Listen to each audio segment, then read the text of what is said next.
The night sky over Denver shimmered with city lights, 1,000 tiny stars scattered across the horizon, as if the heavens themselves had come to witness my birthday.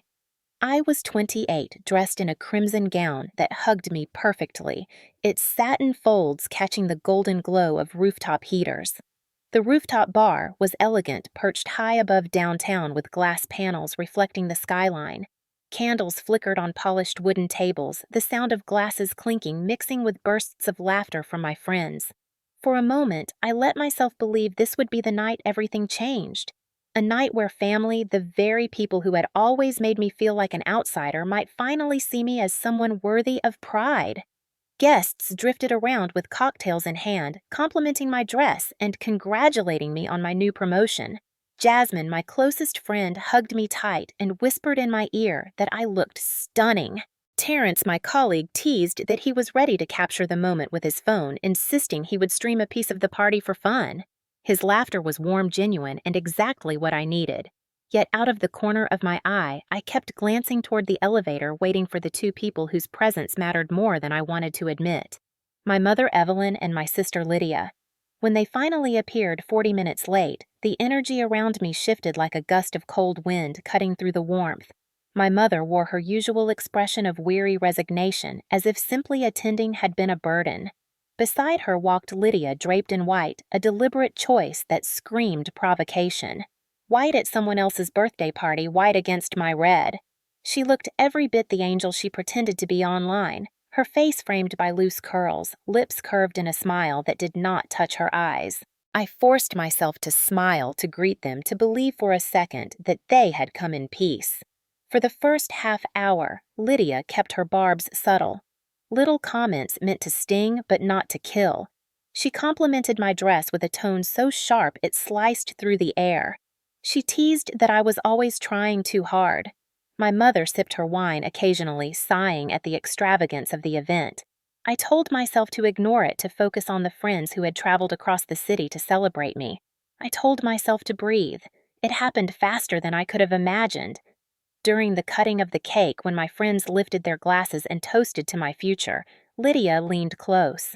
Her voice was sweet venom laced in every syllable. She asked me to step aside just for a moment, just for a word between sisters. Against my better judgment, I followed her to the edge of the rooftop where the heaters cast long orange shadows against the glass walls. There, away from the crowd but still visible to anyone who cared to glance over, Lydia turned on me. "You think you are so special," she whispered, her voice rising with each word. Then her hand shot out. Fingers knotted into my hair. She yanked hard, so hard, I stumbled, gasping in pain as strands tore free. A sharp sting shot across my scalp, and when I reached up instinctively, my fingertips came away sticky with blood. My breath hitched, and for a heartbeat the city spun around me. The shock froze me, but Lydia was not done. From her bag, she pulled my favorite jacket, the one she had insisted on borrowing earlier that week. Before I could react, she flung it toward the nearest heater. Fabric met flame, and in seconds, orange tongues devoured the sleeves. The smell of burning cloth filled the air. Gasps rose from nearby tables, chairs scraped back, people shouted. Yet Lydia's voice cut through the chaos, high and triumphant. "You look pathetic now." The words slammed into me harder than her hand had. My head pounded, my eyes watered not just from the pain, but from humiliation. I could feel the warm trickle down my neck, blood mingling with sweat, while behind me my friends began to rush forward. Jasmine's horrified cry echoed in my ears. Terrence, who had been filming casually moments before, instinctively swung his camera toward us, capturing everything. For a second, I wanted to vanish, to let the night swallow me whole. But instead, I stood rooted to the spot, body trembling, eyes fixed on Lydia as the flames consumed the last of my jacket. Around us, waitstaff scrambled with extinguishers, guests muttered in shock. Strangers lifted their phones to record. The city stretched behind her like a glittering stage, and on it, Lydia delivered her cruelest line with the conviction of someone who had waited years for this moment. "You look pathetic now." She repeated it louder this time, making sure every guest and every camera caught her disdain. I did not scream. I did not strike back. I simply stood, red dress stained with a small trail of blood near the collar hair, disheveled lips pressed together to keep them from trembling. My eyes burned, but I would not give her tears, not here, not tonight. Instead, I looked up straight into the lens of Terrence's phone, where the red recording dot blinked. If the night had started as a celebration of my achievements, it had now transformed into something else entirely. This was the night my sister stripped away the last illusions I had about family. This was the night blood and fire carved a line between who I had been and who I would become. I used to believe that if I worked hard enough, stayed quiet enough, and succeeded loud enough, I would finally earn my family's respect. But respect was never something my family gave freely, not to me. From the moment I could understand language, I knew I was the other daughter, the one who did not sparkle, the one who did not fit. Lydia was 3 years older and effortlessly magnetic. She was the kind of child adults adored, all long lashes and loud laughter. When we were kids, she would prance around in our mother's heels while I sat in the corner sketching floor plans of imaginary cities. Our mother, Evelyn, would sigh dramatically and say, I was too serious, too distant, too strange for a girl. But Lydia, she was the sunshine. When Lydia failed her math tests, Evelyn baked her cookies and blamed the teacher. When I brought home straight A's, Evelyn shrugged and told me not to brag. At 8, I caught Lydia stealing money from Evelyn's purse. When I told our mother, I got grounded for being a tattletale. Lydia got ice cream. That was the first time I understood the rules of our house. Silence earns peace, compliance earns approval, and being, Lydia earns love. I tried for years to mold myself into someone worthy of notice. I joined the debate team. I volunteered at the shelter. I kept my room spotless. Nothing changed. Meanwhile, Lydia coasted through life on charm and pity. She dropped out of college after 1 semester and reinvented herself online as a beauty influencer. Evelyn would gush over every Instagram post, every new wig, every dollar store skincare review that got 20 likes. When her account got flagged for stealing content, Evelyn called the platform corrupt and consoled her with a spa weekend. I had just graduated with honors in communications from the University of Colorado and received a job offer in Denver. Evelyn did not even ask what the job was. She just said I better not forget where I came from. I didn't. How could I? Where I came from was a house where Lydia never lifted a finger but was always fed first. Where I bought groceries with my internship stipend while Evelyn paid for Lydia's hair extensions. I moved out at 18. I took a loan for school-worked night shifts, lived off instant noodles, and never once asked for help. Lydia, meanwhile, stayed in that house, absorbing praise for simply existing. Yet I kept showing up. I came home for holidays. I sent birthday cards. I called every Sunday, even when the conversations drained me. I still believed that if I stayed close one day, the scales would tip and I would be seen. At 26, I got promoted to team lead at a major energy firm. It was the first time I had a team reporting to me, and I was terrified.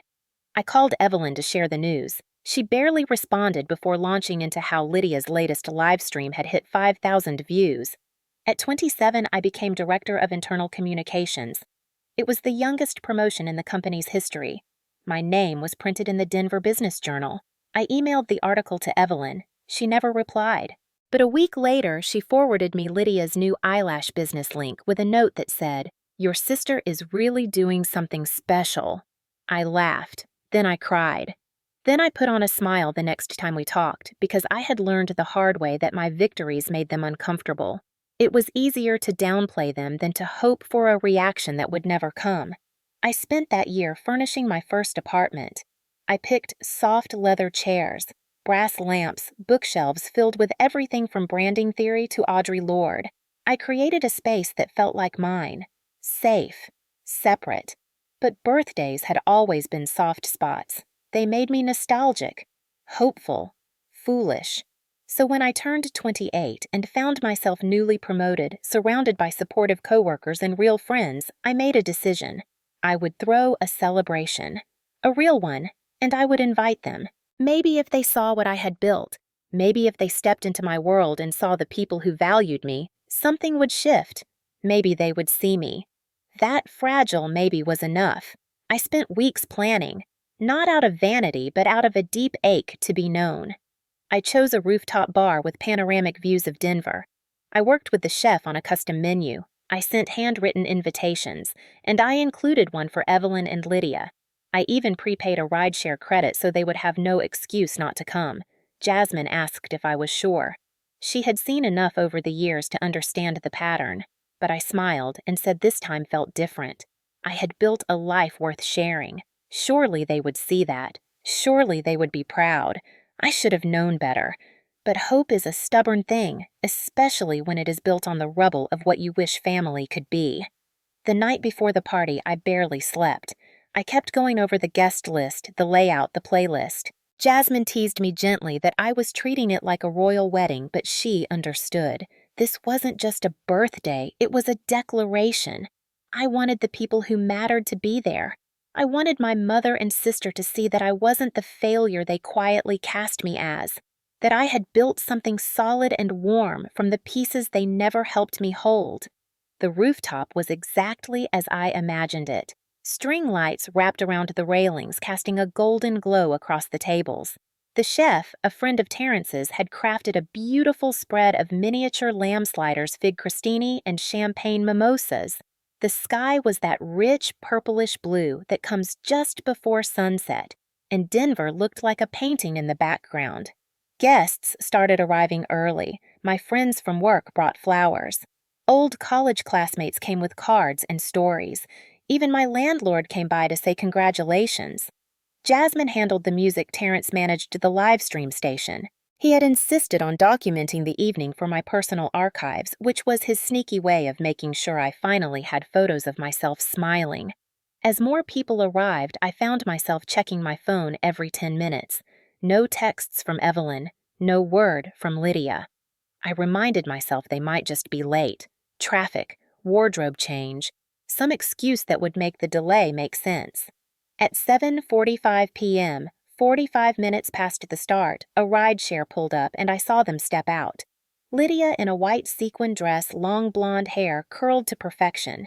Evelyn in a beige blouse and pearls, looking mildly unimpressed the moment she walked through the doors. I went to greet them, heart pounding with hope I didn't want to name.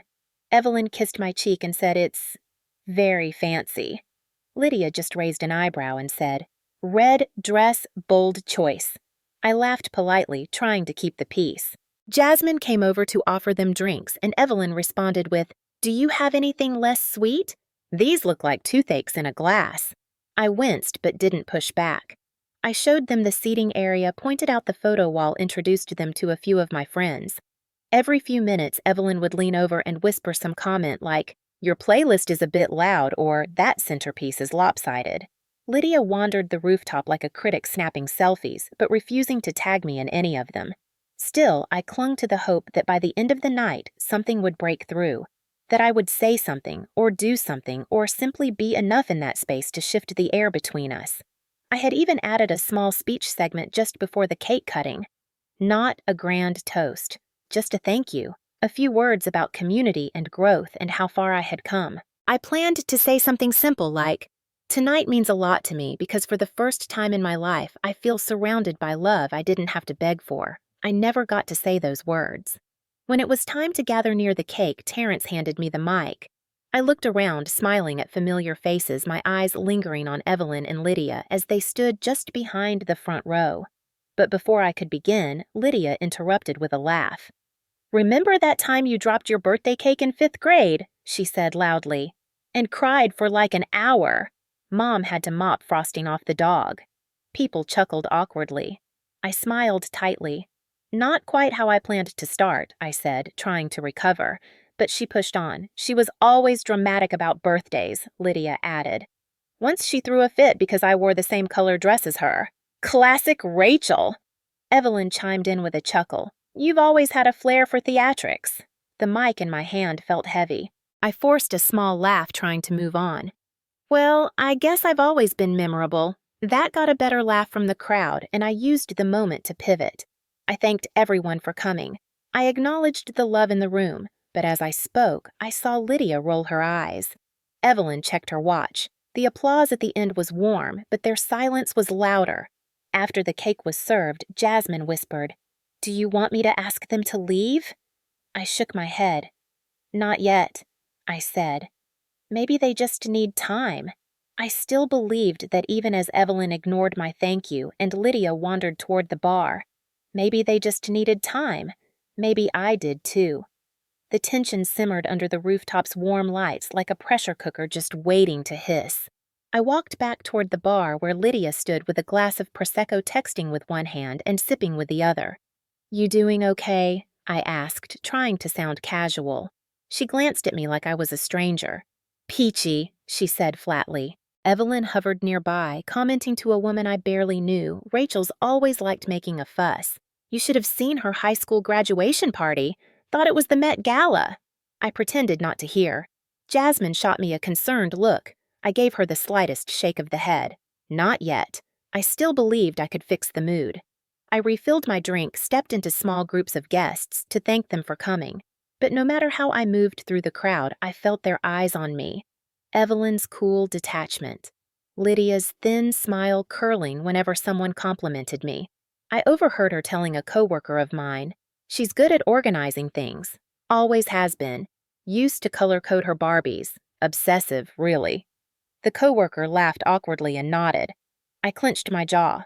It was my birthday and my rooftop, and somehow I still felt like I was walking barefoot over thumbtacks trying not to bleed.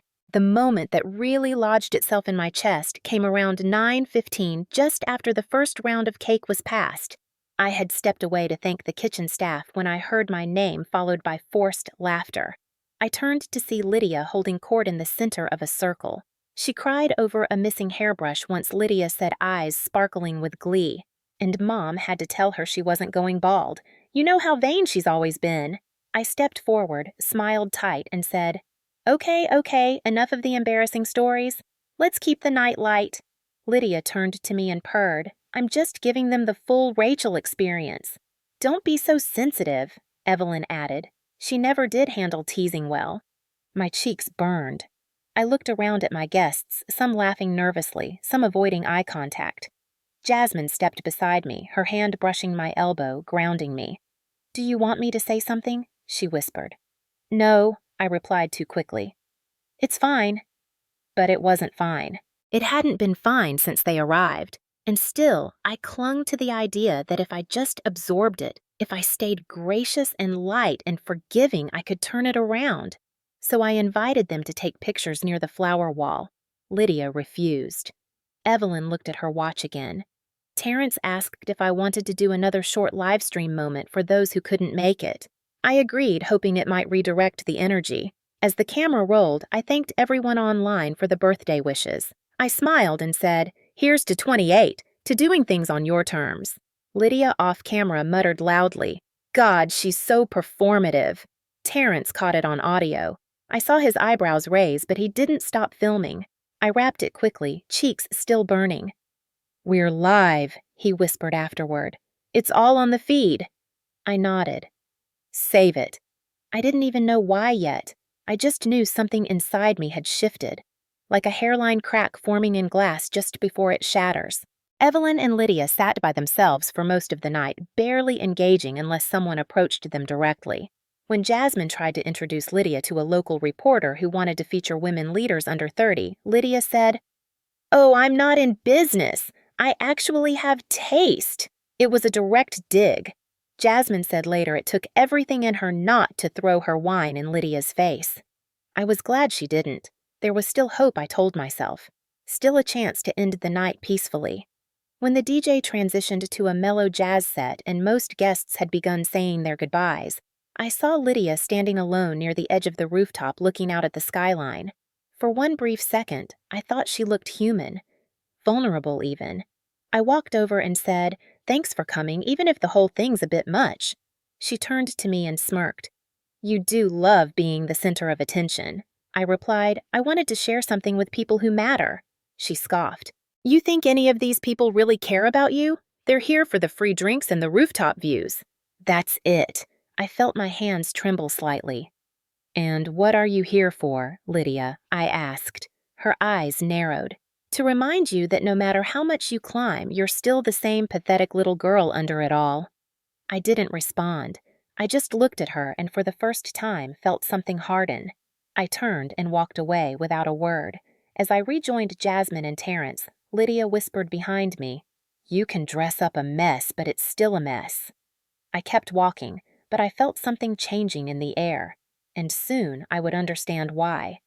The birthday cake had barely been cut when Lydia approached me again, her smile sugar-slick but eyes cold as glass. "Come here," she said, grabbing my wrist a little too tightly.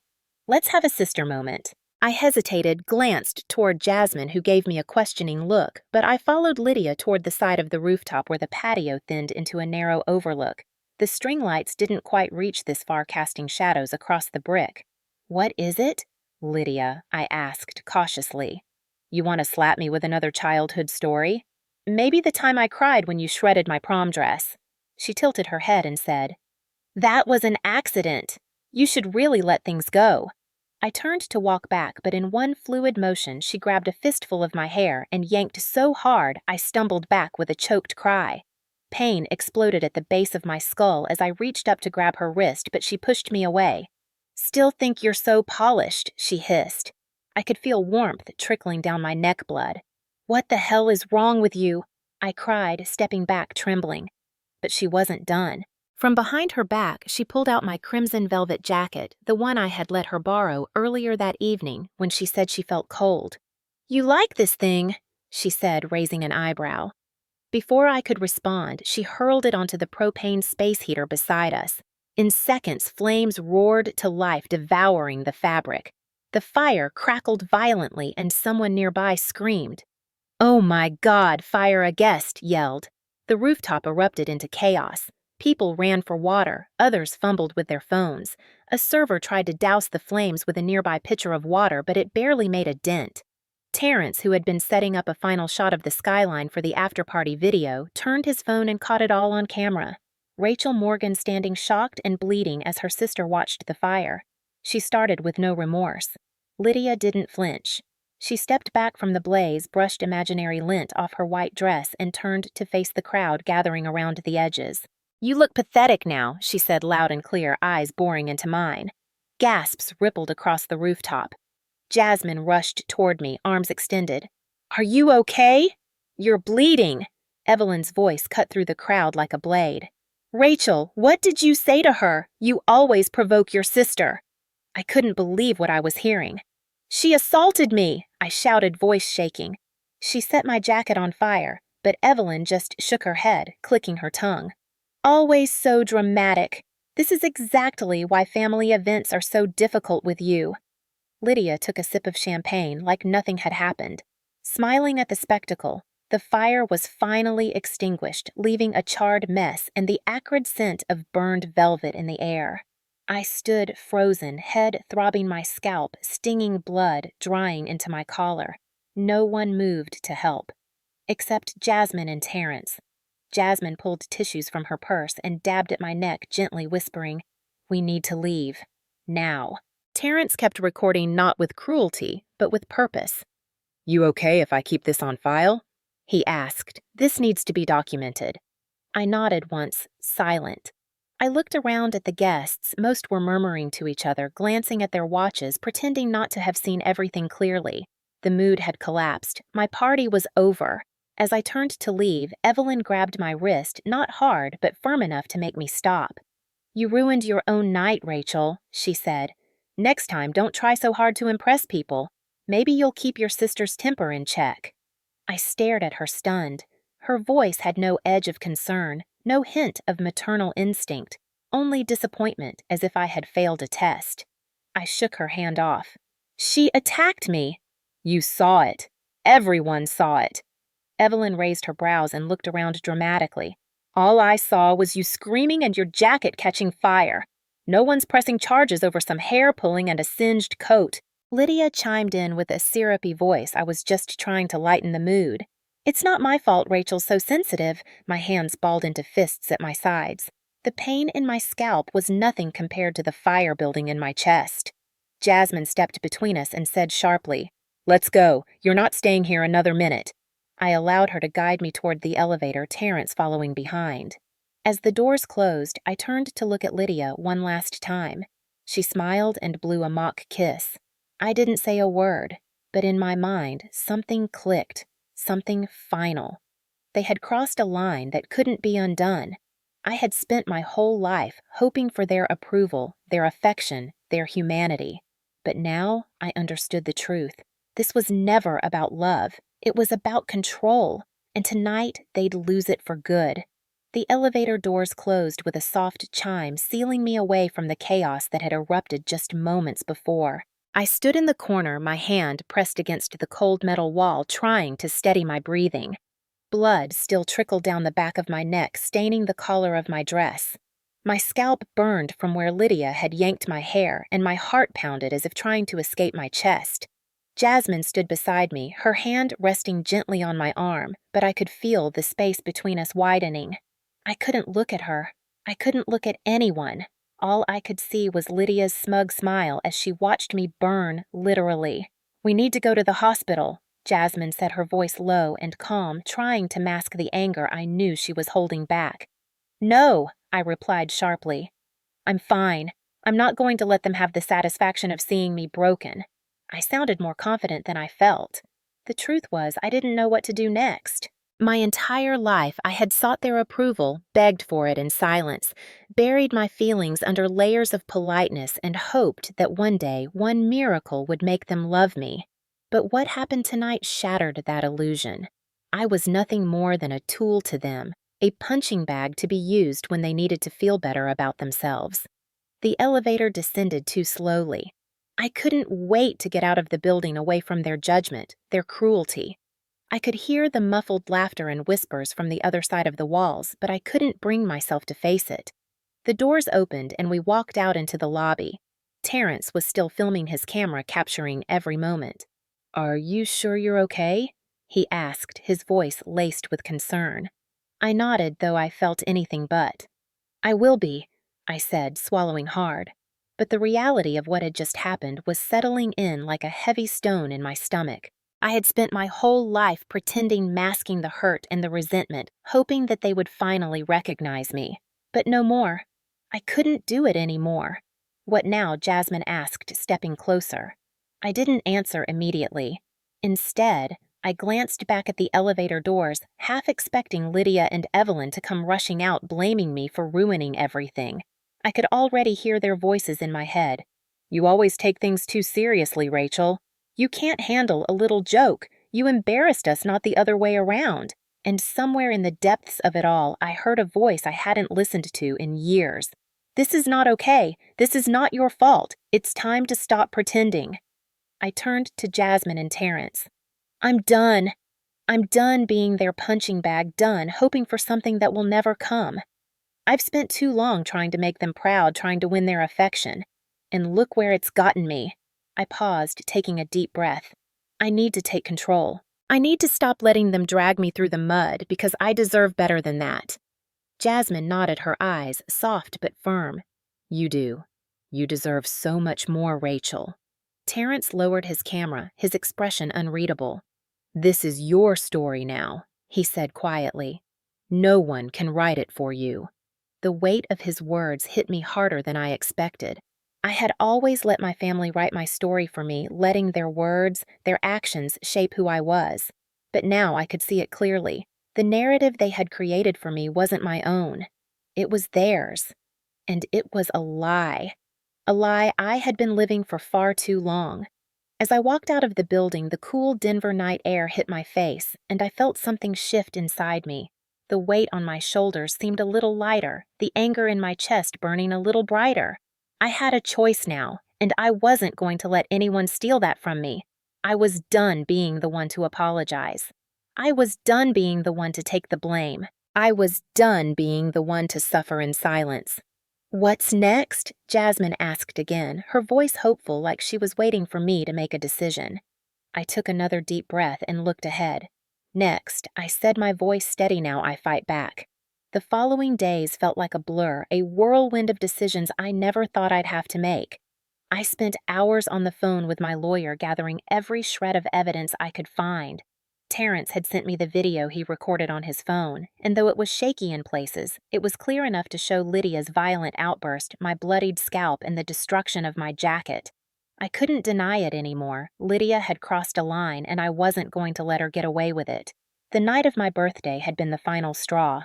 I had been living in the shadow of their cruelty for years, but now it was time for them to face the consequences of their actions. I started by contacting the police. The report filed that night was official now, and the charges would follow. I felt a mixture of relief and dread as I sent the documentation over to my lawyer. There was no turning back now. They would have to pay for what they did. But it wasn't just about the physical harm. It was the emotional toll they had taken over the years of gaslighting, belittling, and controlling. My entire life had been a pattern of them tearing me down, and I had let it happen because I was desperate to be loved. I couldn't let that be the narrative any longer. I wasn't going to hide behind the idea that family meant I had to tolerate abuse. Family didn't give anyone a free pass to hurt me. As I sat down at my desk, the weight of it all started to settle in. I had never wanted to do this. I had never wanted to confront my family in this way, but after everything they had done, there was no other choice. I started drafting the email that would change everything I was withdrawing from all financial support. No more emergency loans for Lydia's endless crises. No more covering her bills. No more paying for Sophia's car repairs. No more pretending like I owed them anything. The email was short, precise. I didn't want to waste time on explanations. Effective immediately, I am ceasing all financial support. Any emergency funds or loans that have been provided are now revoked. Please do not contact me for further assistance. I hesitated before hitting send. The weight of what I was doing pressed on me. But the reality was, they didn't respect me. They didn't care about my sacrifices. All they cared about was what they could take from me. No more. I clicked send. A few hours later, I received a message from Evelyn. It wasn't what I expected. "This is childish, Rachel," she wrote. "You've always been so stubborn. You're cutting off family for a little incident. Lydia is your sister. You should be ashamed of yourself." The words stung, but they didn't cut as deeply as they once would have. I read the message twice, then deleted it. Evelyn's words didn't matter anymore. The truth was clear: they didn't see me. They never had. They had used me for years, and now they were trying to guilt-trip me into going back to being their ATM. Not this time.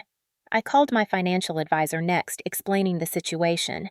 She had always been skeptical of my level of support for my family, but she never said anything because she knew how much it meant to me to keep the peace. But now she had no hesitation. "You're doing the right thing," she said. "You've been carrying them for too long. It's time to reclaim your life. And if you want, I'll help you with legal matters if they try to challenge your decisions."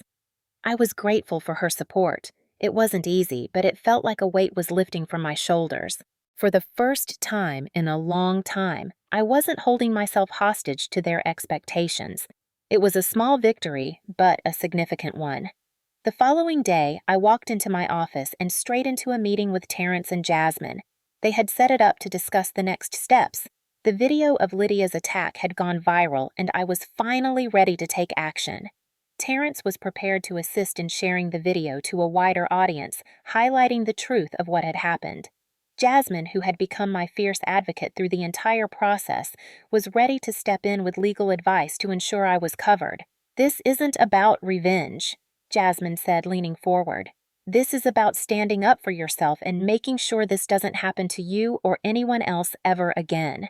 I nodded, feeling the weight of the decision settle even more. "Let's do it," I said.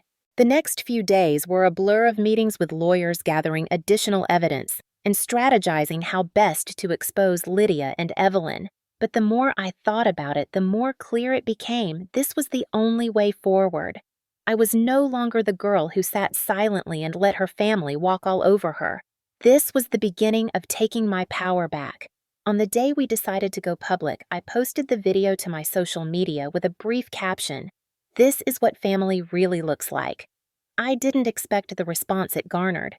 The support poured in almost immediately. Comments flooded in, people sharing their own experiences with toxic families and offering words of encouragement. But there were also the usual trolls, the ones who told me to get over it, or it was just a joke. I ignored them.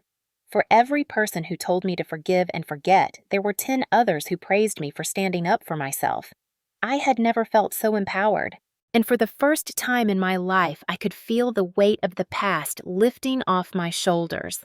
Lydia and Evelyn tried to fight back, of course. They accused me of making things up, of exaggerating, of trying to ruin their lives. But the evidence was there. The public exposure had already done its job. Lydia's brand tanked. Evelyn's social media was flooded with comments questioning her parenting and her relationship with me. I couldn't take back the years I had spent trapped in their toxic grip, but I was starting to reclaim control over my own story. The world was finally seeing me for who I truly was, not just the good daughter who had always played by their rules, but a woman who deserved respect, dignity, and freedom. And now I was ready to fight for it. The aftermath of my public post unfolded in ways I had never expected. What started as a small act of rebellion turned into something much bigger. Within hours, the video of Lydia pulling my hair and burning my jacket had gone viral. It wasn't just my social media followers who saw it. News outlets picked it up, and suddenly I was thrust into the spotlight. The messages of support flooded in thousands of strangers telling me they were proud of me for standing up for myself. For the first time in my life, I felt heard. But with the support came the inevitable backlash. My phone buzzed constantly with notifications, most of them in my favor. But there were also the trolls, the people who said I was overreacting, that it was just a little family drama and I should move on. They didn't understand. They couldn't. They hadn't been the ones to endure years of emotional abuse disguised as love. Lydia predictably made a public statement. She posted a video on her Instagram attempting to paint herself as the victim. In the video, she cried her makeup running, claiming that she had been misunderstood and that I had always been dramatic. She told her followers that I had exaggerated everything for attention. She called me a liar. My heart twisted in anger as I watched it. The audacity, the nerve to lie so blatantly after what she had done. But I couldn't let it consume me. Not anymore. I sent a message to my lawyer asking for advice on how to proceed. "Do I need to sue her for defamation?" I asked. "Should I keep fighting this?" My lawyer, a calm and steady presence through it all, responded quickly. "You don't need to do anything more right now. You've made your statement. The public is on your side. Let her dig her own grave." And that's exactly what she did. The more Lydia tried to defend herself, the more she exposed her own lies. Her followers started turning on her. People who had once supported her beauty tutorials now started posting comments like, "This isn't the woman I thought you were," and "We don't stand for this kind of behavior." The backlash was swift. Her influencer status crumbled within days. Her sponsorships, which had been her lifeline, were pulled. Brands dropped her. Her posts were flooded with criticism, and soon her followers dropped by the thousands. Evelyn, on the other hand, took a more subtle approach. She tried to ignore the storm and pretend like nothing had happened. She sent me a text, an almost desperate plea for reconciliation. "Rachel, this has gone too far. You're hurting the family. Please, let's talk this through." I didn't respond at first. I couldn't. I was too angry, too hurt. But as the days went on, I started to feel something else building within me: exhaustion. I had spent my whole life running after their approval, but I was tired now. I had spent so much of my energy trying to make them see me as worthy, but their love, if you could even call it that, had never been unconditional. They had only ever loved me for what I could do for them. And now, for the first time, I was seeing them for what they really were: toxic, manipulative, self-serving. I realized that my family didn't deserve my time, my energy, or my forgiveness, not yet. Not until they showed me that they were truly capable of change. The world, it seemed, was on my side. My social media grew not just from the viral post, but from the stories people shared in the comments. So many women reached out telling me how they had experienced similar things in their own families, how they had been treated as less than by the people who should have loved them the most. The outpouring of support gave me strength. It made me realize that my story wasn't just my own, it was the story of so many others who had been silenced, ignored, and mistreated by their families. I wasn't just standing up for myself, I was standing up for them too. So I decided to keep fighting. Not just for myself, but for all the women who felt they had no voice. I reached out to organizations that supported victims of family violence, asking how I could get involved. I wanted to turn my pain into something meaningful. I wanted to help others reclaim their power. But the most surprising part of it all came a week later. I was sitting at my kitchen table going through my emails when I received a message from an unexpected source, Sophia, my niece. I hadn't heard from her since the incident. She had been silent, probably coached by her mother to stay out of it. But now she was reaching out. Aunt Rachel, the message began. I'm sorry for what happened. I didn't mean to hurt you. I don't know how to deal with everything. The message wasn't much, but it was something. A crack in the wall, a recognition of wrongdoing. I didn't respond right away. Instead, I sat there staring at the screen, wondering if it was enough. Could I forgive her? Could I even trust her again? The more I thought about it, the more I realized that it didn't matter. What mattered was that she was beginning to see. She was beginning to understand that her actions had consequences. And maybe, just maybe, that was the first step toward healing. But as for my sister and mother, that bridge was burned. I had no intention of rebuilding it. They had crossed a line that could never be uncrossed. They had shown me exactly who they were, and I would no longer allow them to control my life. I was free, and it felt better than anything I had ever known. The court ruling came 2 weeks after the video had gone viral. By then, Lydia's once glittering influencer career had crumbled completely. Her sponsors had pulled out, her followers had scattered, and even her close-knit circle of friends had turned their backs on her. It was a slow, inevitable unraveling that mirrored the way she had treated me my whole life. Build yourself up on the backs of others, and one day those same people will see through you. The ruling was a relief yet surreal.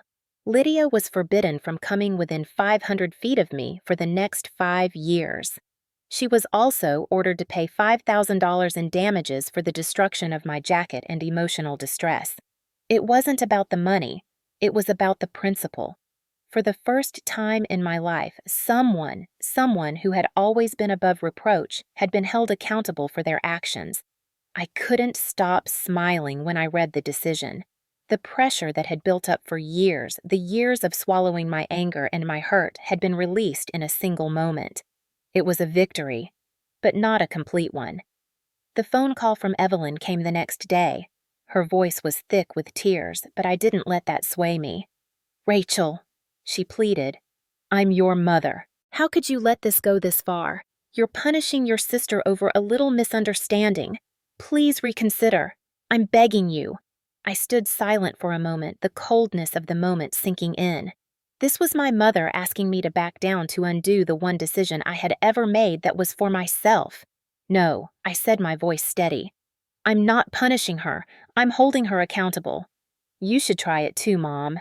She paused, the silence stretching on, then finally muttered, You've changed. You're not the girl I raised. No, I said, my voice firmer now. I'm the woman I'm finally allowing myself to be. I hung up the phone without another word. For the first time in years, I didn't feel the need to explain myself. I wasn't sorry. A few hours later, I received a text from Sophia, my niece. I had expected this moment, the apology, but it came with a surprise. Aunt Rachel, I don't know how to say this, but I'm sorry. I can't believe what Lydia did to you. I saw how she treated you, and I never realized it until now. I feel terrible for being part of that. I'm so sorry. For a moment, I just stared at the screen, unsure of what to feel. I hadn't expected an apology from her. It was easier to write her off as just another product of Lydia's manipulation, just another person who had been brainwashed into thinking I deserved what happened to me. But here she was acknowledging the damage. It wasn't much, but it was something. Thank you. I typed back, my fingers trembling. I appreciate you saying that, but I couldn't give her an answer yet. I didn't know if I was ready to forgive her or if I even could. I wasn't there yet. The message was a small, tentative step toward healing, but it was only the first step. As for Evelyn, she sent me one more message. You've turned your back on me, Rachel, and now you're destroying this family. You'll see one day you'll regret this. I didn't respond. I didn't need to. Evelyn had made her choice years ago. She had shown me where I ranked in her life, and I had finally accepted it. She wasn't the mother I needed, and I was done pretending I could fix that. It was done. But the consequences of my decision were still rippling through my life. The quiet family gatherings, the holidays filled with passive-aggressive remarks, and the long nights spent wondering why they couldn't love me the way I loved them were behind me. And now, a new path lay ahead. I used the $5,000 from Lydia's settlement to create a scholarship fund called Ashes to Rise, dedicated to helping women who had been through domestic violence or emotional abuse. I wanted it to be a place where women could heal, rebuild, and most importantly, find their voices. It felt like the right way to take the pain and turn it into something meaningful. And for the first time in my life, I felt like I was living for myself. I wasn't asking for anyone's permission to exist, to be proud of who I had become. My journey wasn't about their approval anymore. It was about healing and about building a future where I wasn't a victim of their cruelty, but a survivor of it. I wasn't ready to forgive them yet. I wasn't sure if I ever would be. But I was ready to live for myself, and that was enough for now. A year passed since the birthday party that changed everything. It had been a year of quiet healing, of painful growth, and of finding strength in places I never thought I could. I had transformed from someone who sought approval to someone who had finally learned to stand tall without needing anyone's validation. The scholarship fund, Ashes to Rise, had begun helping women rebuild their lives after experiencing abuse just as I had. It wasn't much, but it was something. It was my something. I had traveled more in the past year than I had in the last 10 years, combined New York, Paris, and even a small beach town in Mexico where I sat with my feet in the sand, breathing in the salty air, finally at peace with who I was. I had stopped pretending to be the person they wanted me to be. I started living for myself. But that didn't mean I had forgotten the pain. It still lingered like a scar that would never fully heal. I hadn't seen Lydia or Evelyn in months, and truthfully, I wasn't sure I ever wanted to again. They still tried to reach out through text and email, trying to guilt-trip me into a reunion, but I ignored them. I didn't owe them anything anymore. Not my time, not my energy, not my forgiveness. But there was one thing I had promised myself I would do before I moved forward completely. I would face my family, face the truth of everything that had happened, and close that chapter once and for all. I had built a life without them, but I couldn't truly move on until I had confronted the ghosts of my past. It was a Wednesday when I made the call to Evelyn. I had prepared for it for weeks, but when the phone rang, my heart still hammered in my chest. It rang twice before she picked up, her voice flat, but there was no disguising the tension. "Hello, Rachel." "Mom, I want to meet. We need to talk," I said, my voice steady but firm. There was silence on the other end, then a sigh. "What about?" she asked, as if she already knew. "Everything," I replied simply. "I'm done with all of this. I need closure, and I think you do too." She hesitated, then surprisingly agreed. "Fine. When and where?" I suggested her house, the place where so many of our fights had started and ended. The place where the lies had been woven into the fabric of our family's history. She agreed, and we set the date. It felt strange, like a dream I was afraid to wake up from. The days leading up to the meeting felt like I was walking toward the edge of something deep, something final. I wasn't sure what would happen when I walked through that door, but I knew it had to happen. I had to face them. I had to face the mother and sister who had never truly seen me, the ones who had hurt me for so long, and the ones who had made me feel small every time I dared to shine. When the day finally came, I walked into Evelyn's house with my head held high. She was sitting at the kitchen table, her face creased with years of regret and stubbornness. Lydia wasn't there. I didn't expect her to be. She never showed up when it mattered. "You wanted to talk," Evelyn said, her voice clipped. "Here we are." I nodded and took a seat across from her. "This isn't easy for me," I started, my hands trembling slightly. "But I need you to understand something. Everything that happened, the way I've been treated, it has to stop." Evelyn's face remained neutral, but I could see the flicker of defensiveness in her eyes. "I know you think you're right, Rachel," she said, her voice hardening. "But you've always been so difficult. You think you're better than us, always trying to prove something." I shook my head, fighting the urge to snap. "No, Mom. I never thought I was better than you. I just thought you would love me the way I loved you. I thought family meant support, meant being there for each other. But you've shown me time and time again that I'm just the one who keeps everything together. You never saw me. You never cared to." The words came pouring out raw and painful, but they needed to be said. You let Lydia manipulate you, let her tear me down because it was easier than confronting her. And you let me believe for years that it was my fault. Her eyes softened, but I could see the guilt that had been buried for so long. "I didn't mean to hurt you," she said quietly. "But you pushed me away." "You were always so independent. I thought you didn't need me." I laughed bitterly. "I never pushed you away, Mom. I just stopped pretending I needed to be someone I wasn't to get your attention." There was silence between us for a long time, and I could feel the weight of everything hanging in the air. But this time, I didn't let it crush me. This time, I stood my ground. "I can't change the past," I said, my voice quieter now. "But I can change how I move forward. And that means I'm done pretending. I'm done begging for something that will never come." Evelyn sat back in her chair, her expression unreadable. I stood up slowly, looking at her for the last time as the mother I had spent so many years longing for. "I hope you find peace, Mom," I said, "but I'm not waiting around for it anymore." And with that, I turned and walked out of the house, leaving behind a chapter that had defined me for far too long.